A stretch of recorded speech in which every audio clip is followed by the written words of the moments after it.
Tales by Tabletop is a story adapted from sessions of Dungeons & Dragons. It follows the saga of a trio of adventurers, Laeran, Rosjen, and Tim. Welcome, dear listeners, to the 13th chapter of our story.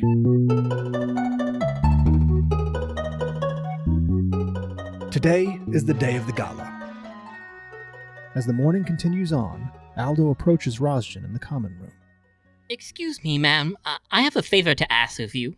Sure, if I can. Well, could you, watch the kids? Usually I'd send them outside, but with the arrival of so many, I didn't want them to get in the way. Now that James is here, they're starting to get in the way of the kitchen. Sure thing, Aldo. I can do that. Go ahead and send them my way. Oh, thank you. I don't need them eating any more of the cakes. Cakes? Do you think that there's one more that you can part with? Ha! For watching the kids, I'll give you 3. Aldo leaves to send over David, James, and Mandy. Rosjen packs up her calligraphy kit and gathers her training weapons. All 3 children are waiting for her at the bottom of the stairs. Good morning, Miss Rosjen. Are we gonna fine our skills again? That we are, Mandy. David, will you go and get the things for you and your sister to practice with? We'll be outside. Yes, ma'am. Rosjen takes the children to the same small meadow behind the swampy donkey and lines them up in front of her. She guides them through stretches and warm-ups, then the same moves and forms that they had previously practiced. After they break for snacks, David walks up to Rosjen. Miss Rosjen, do you think we could learn some real fighting stuff today? I don't know if you're ready for that stuff just yet. Sensei, eventually we will have to know how, and we might accidentally hurt ourselves if we don't learn properly. We're still going to play paladins and barbarians, and we should understand the difference between real fighting and play fighting. Okay. Yes! But you'll need to follow all my directions. James, you'll be paired up with Mandy, and David, you'll be with me. Rosjen carefully teaches them the steps through a simple thrust and a simple slicing motion. James, with his stick horse, is very serious with Mandy, who in turns hits a little too hard with her old wooden spoon. David is a little more energetic, and Rosjen has to dodge out of the way of his broken broom a few times. Once practice is over, Rosjen lets the children play in the field. After a while, Mandy looks up and points to the road south of the swampy donkey. Horses! They're probably here for the gala. We should see who it is. All right, but stay where I can see you. Don't run off. She whips her head round to look sternly at David, and they head down to the road. Oh, I know them. They're Knights of Breviary. Hi, Mr. Abeda. Hi, Mr. Beecham. The 2 men see the children and slow down to approach. Both are human and old enough for their hair to gray. They smile as the kids run towards them. One is clad in full plate armor with a long red cape, his helm and shield strapped to the side of his warhorse. The other man's only armor is an old white buttoned shirt held together by a red sash around his waist. By the maimed God, James, look how tall you've gotten. And is that little Mandy? Hi, Mr. Abeda. Did you bring back anything cool? It's a joy to see you too, boy. Staying out of trouble? Not really. Focused on the goods and getting into trouble. Sounds like my childhood. And who are you, good lady? I'm Rosjen. Mr. Lightleaf asked me to keep an eye on these 3 while he's busy in the kitchen. Aye, I can't wait for dinner. I'm Roderick Beecham, and this is Sir Loy Abeda. A pleasure to meet you. Well, David, you'll be happy to know we did in fact bring some things back. The armored man reaches into his pack and draws out 3 peacock feathers. These came from a magnificent bird when we visited a great wizard. Ooh. Wow, I've never seen anything like it. Was it a mean bird? It wasn't mean, but boy, it could make some noise. Indeed. Well, we had better head on up to the keep. I don't want to have Breviary or the other knights waiting on us. Bye, kiddos. The children wave at the knights as they continue up the road to the keep. Can we stay here and watch the people show up? Mr. Lightleaf specifically asked that all you stay out of everyone's way. I suppose as long as you 3 can handle that, we'll stay and watch. The 4 find a spot under a tree next to the road and wait. The children play in the adjacent field while Rosjen watches. Shortly, Tim wanders up. Hey, I saw those guys from the window. They here for the gala? They don't look it. They're Knights of Breviary, I guess. James knew them. Come to people watch too? I think so. I was getting restless inside. Pistachio? Yes, please. You can help keep an eye on the kids. Nah, that's on you. but I will share my snack. Thanks, Tim. I appreciate the help. The time goes by as Tim plays on his guitar and Rosjen throws pistachios at the children who try to catch them in their mouths. Eventually, another 2 humans walk their horses up the road, one slightly ahead of the other. The horses have white and gold cord woven into their manes with ornate saddles. The humans are dressed in layers of cloth, their faces hardened by the sun. The man in front wears a white cowl held to his head by a white and gold striped headband. At his side is a large scimitar. The woman has her sage-colored cowl loosely framing her stern face, an unstrung longbow on her back. The kids gather around the tree to watch. That's Mahmoud of Overport. He's a legendary beast slayer. Man, those stories. Who'd be with him, though? I think I've seen him before. He stopped by my monastery once and we gave him some food and rest, but he pretty much kept to himself. She wasn't with him then. Hi, welcome to Brevery. The children wave at the 2, who silently respond with a nod and continue up the road. Not much of a talkative couple, though, huh? The next to arrive is a much larger group. Tem can hear gentle sounds of music before a caravan of elves arrives.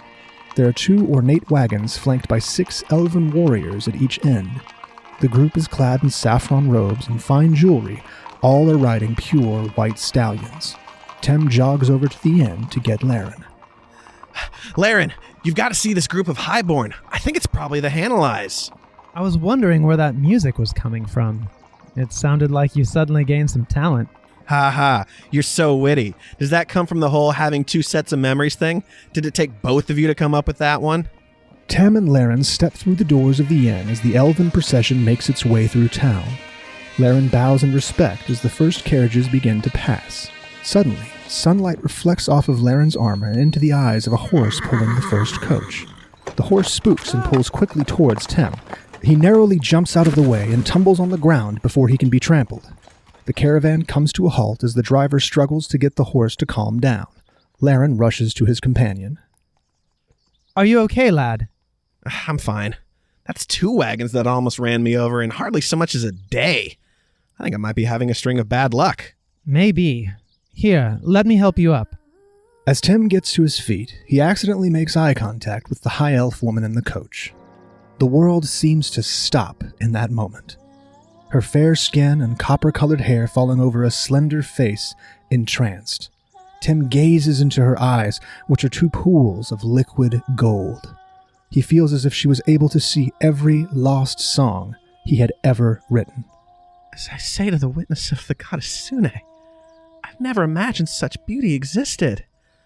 May Agma grant me the words to describe such a perfect and glorious sight as this. Tem, are you okay? You're beginning to wax poetic. What? Yeah, I'm fine. I think I need to be off the street while these caravans are coming in. I'll be back in the guest quarters if you need me. Tim gathers himself and heads inside. Laeran addresses the front coach. My humblest apologies, Lord and Lady. Oh, look, dear, this country priest thinks he's worthy to speak with us. How quaint this town is. Driver, what is keeping us? Move along. Knowing better than to respond, Laeran keeps his head bowed. The caravan then continues on its way to the keep. Rosjen and the children come over to Laeran. Is Tim okay? I saw another caravan almost run him over. You know, just because you have power does not give you the right to be disrespectful. I am sorry, Roz. Tem is a bit shaken, I think. What's so funny about almost being trampled? It has to do with the card he drew last night. He'll be fine. Until he's not. Then it is good he has gone inside. Ooh! Tim dropped his bag of pistachios. Do you want one? Yes, thank you. By the time the next caravan arrives, Tim is sitting in the open window of the room above Laeran, Rosjen, and the children.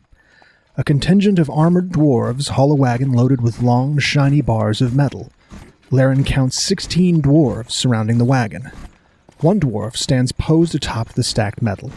He wears an eye patch and breastplate made of the same material, along with a purple cloak edged with gold threads that billows behind him. His fiery red hair and beard is starting to show its first signs of distinguished white. All right, kids. This must be Nimbus Smith, the Steel Baron. We have to greet them to town. Wow! Welcome to Brevery! They're so shiny. Hello, Mr. Dwarves. Hi! The dwarves wave and greet the children as they march on. I think dwarves are nicer than elves. Sometimes, but we know really nice elves too, like the Galenodels. They are really nice. Maybe I just need to meet more elves. Oh, look! Up the road comes another entourage of 7 elves, all on horseback. They have pale blue skin and dark hair, all carrying different weapons and donning different armor. A few of the elves continually scan the surrounding town as if they were sizing the area up. They seem to be adventurers like us. Who do you think they are? Tem said Kiara Moontree the Unbowed was on the guest list. If we have already met the other elves, my gut says that tall drink of elegance at the front is her. The elf woman at the front is wearing full plate armor that looks old and well cared for. She has skin the color of the moon and hair as dark as the night sky.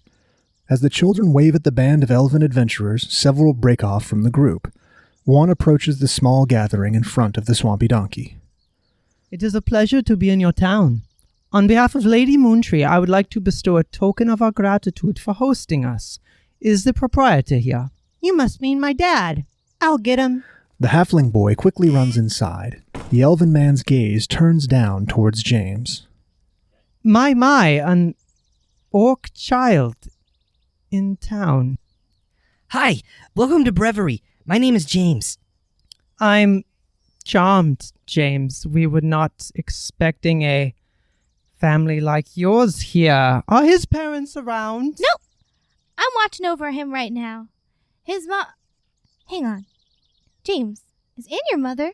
The light leaves come out of the inn, Aldo cleaning his hands on his apron. It's a pleasure to meet you, sir. My boy says you have a gift.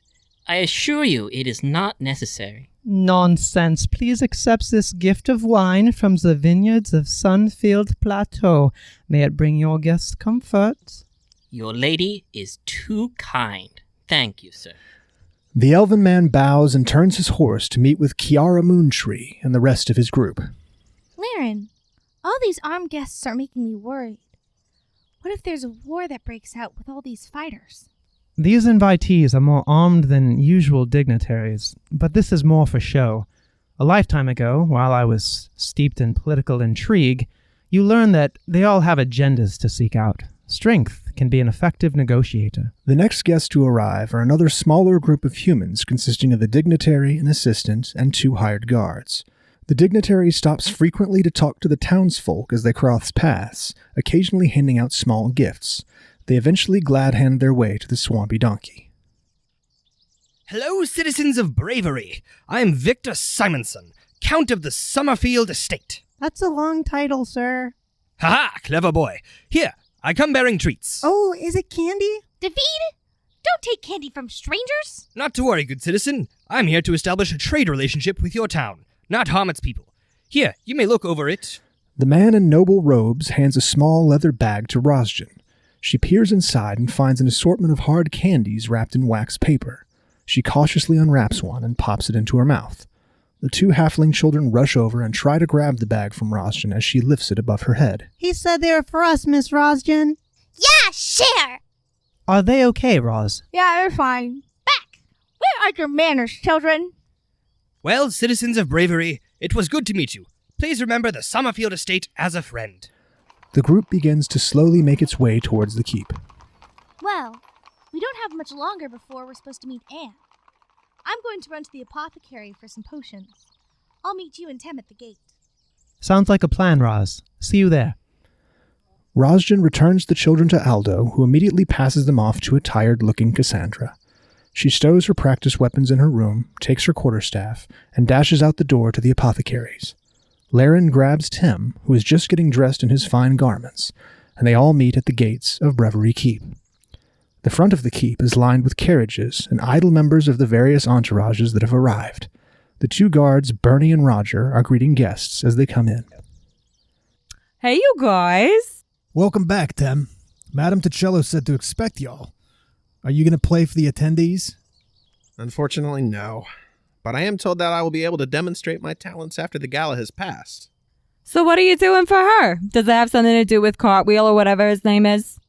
There was a bit of a commotion with Cartwright when she moved them to sit in the dungeon and guard during the gala. But there's no one locked up in there, so she have their pay. Anne asked us for something special under the keep. She also said to keep it discreet, Tem. I like the way my hand works right now, thank you. That makes sense. The cello isn't one for surprises. Well, come on in. Have fun exploring the castle! The two guards led our heroes into the grounds.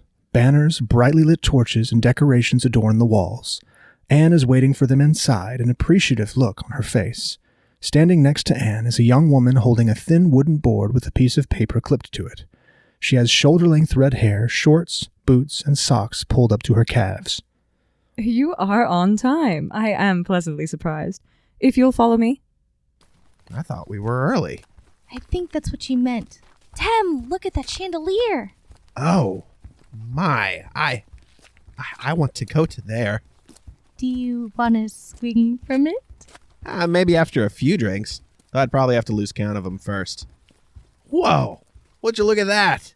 That must be what's left of the Black Dragon. Tim points towards the back of the great hall. The head of a great black dragon, silent and still, hangs mounted above an empty throne. Now, Tim, that is a story I'd like to hear. As the group heads further inside, they see dozens of workers dressed similarly to Anne setting up tables and refilling drinks. They see many of the guests and dignitaries from earlier milling around the great hall. The two Knights of Breviary stand at the far end of the hall, standing next to a wall, occasionally glancing around the room. A tall tiefling woman with long, braided platinum white hair and bright red skin smiles as she helps some of the hands with a tablecloth. She's garbed in blue and gold robes with an obvious symbol of Helm, the god of protection, embroidered on the front. On the left of the hall, Tim notices a young woman watching them intently. She toys with an arrow with snow-white fletching. More are loaded in the quiver at her back. She wears an engraved breastplate over a green shirt, a red sash around her waist. This is just not my crowd. Too many fighters, not enough lovers. Have care. These are proper killers. They have seen their share of combat. I'm no spring chicken, Laeran. Neither are you. I'm a spring chicken. Anne looks around and catches the eyes of an older woman, also clad in plate mail, who makes her way over. She has a hood down on her shoulders and a red sash around her waist. Her face has several distinct scars, 2 down her whole right cheek from her ear to under her bottom lip. Another larger scar on the left side of her head parts her short gray hair front to back, splitting her eyebrow. Another older woman wearing gray robes and a red sash follows nonchalantly behind her. A small pug wearing a leather harness at her side clacks along. As she approaches, Anne bows more deeply, motioning to the armored woman. May I introduce Lady Jayla Breviary of Breviary Keep? Laeran bows a courtly bow to the woman, who reaches out her hand in greeting. It is an honor to meet you, my lady. I am Laeran Blackbirch, a judge of Kelemvor, at your service. It has been quite some time since we have had a Kelemvorite grace us. We welcome your teachings and wisdom, sir. And who are you, ma'am? I'm Rosjen of the Hinfist Monastery, m'lady. Another monk in our midst. What a pleasure. And you, sir, whom do I have the pleasure of meeting? Me? I am Bartemerus II, the adopted son of Bartemerus the Fool. No shit. He had a son? Breviary steps to the side to motion to her companion behind her. It's complicated, ma'am. Isn't it always? I'm Abigail Foyth. I used to watch your father's performances in my youth. Small world. Welcome to my keep. I'm sure that Madame Ticello has given you enough instructions.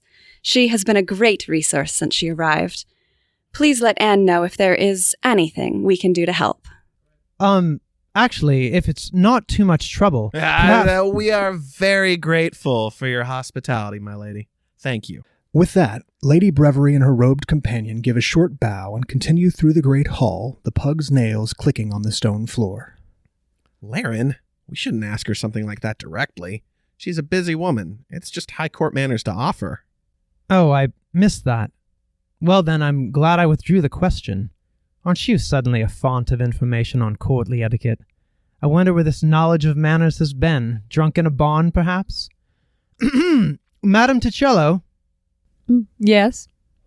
I believe I inquired earlier about the possibility of tracking down some holy water. Fine, we have a few minutes to detour.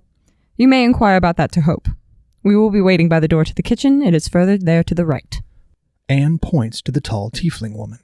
I will be back momentarily. Laeran bows to Anne and he leaves to talk with Hope. Tem hurries after him, hoping to get some information out of the tiefling. Rosjen looks up at Anne, who raises an expectant eyebrow. Rosjen nervously grins wide and stays put. Hope is helping the workers prepare tables and place settings. She stands 2 to 3 inches taller than Laeran. Pardon me. Dame Hope, is it? Oh, yes. It's a pleasure to meet you. My name is Laeran. This is Tem. Anne Ticello directed us to you.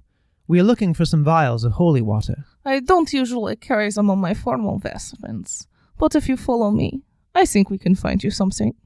Hope grasps one of the workers' hands in hers. It is such a treat to work with you again. He'll be with you.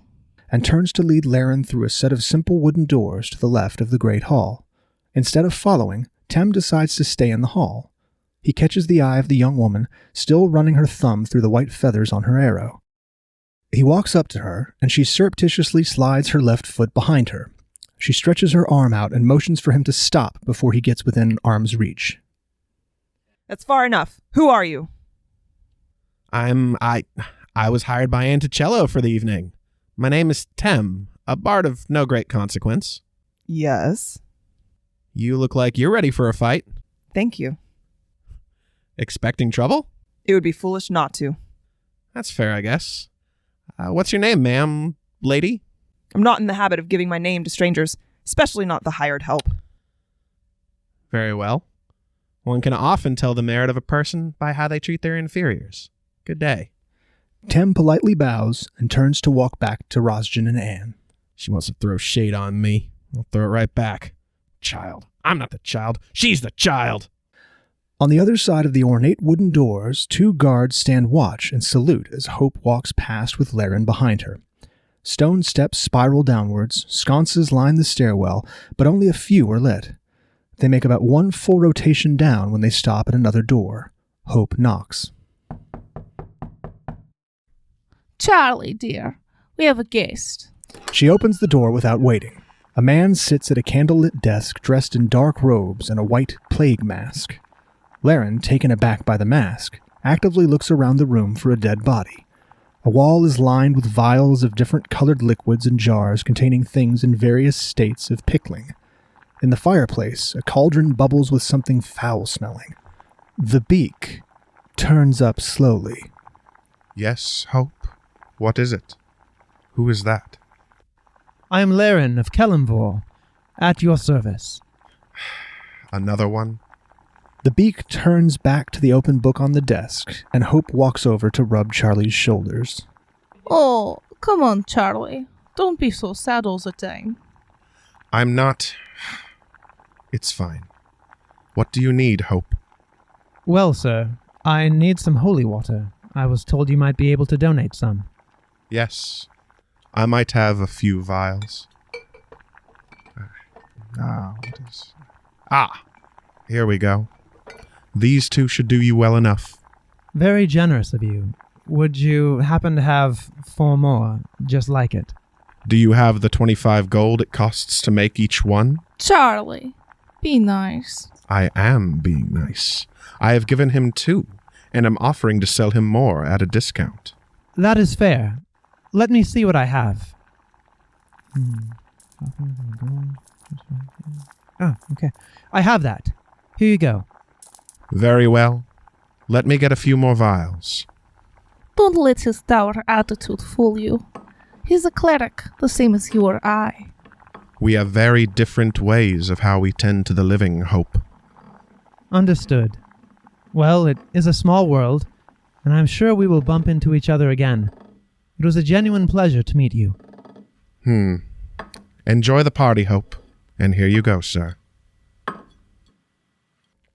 Laeran piles 4 stacks of 5 gold coins each on the desk as he is handed 4 more vials. Hope escorts him back to the great hall, where Anne is tapping her heel impatiently. Where does the story continue? Join us next time for another chapter. Tales by Tabletop is a series supported by a dedicated team. They make this project happen and infinitely more fun. Laeran is played by Jim Cook and voiced by Jay DeGraff. Rosjen is played by Misty Harper and voiced by Jazlyn Pintar. Tim is voiced and played by Phil Boelche.